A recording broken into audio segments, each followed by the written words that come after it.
Kanuntak na tuakipan ng adingin kung kipiyahi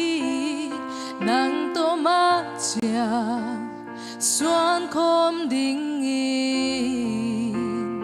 kay hong tangin nang to tupa san kom dingin nop na da na zong tua kom dingin kahutom dong nang ahidenin tun kong kiahi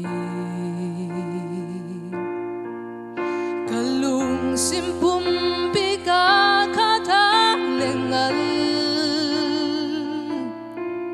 hai bang kangagla kalung tu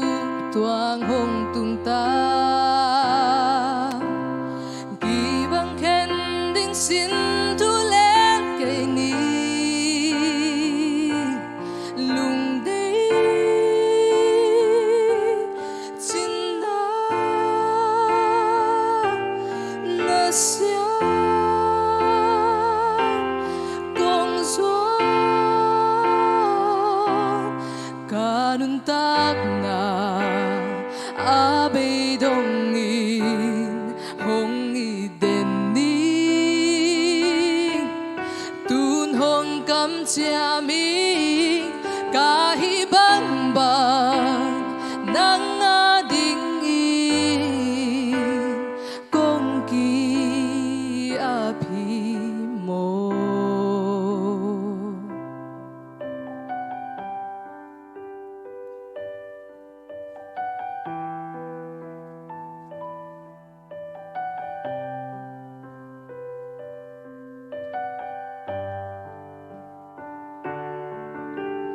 Atuloy na to kong ida topan katungit na hongdong silam katay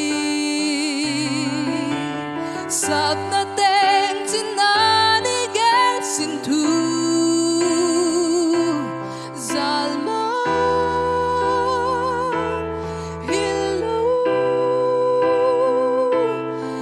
sin tuhi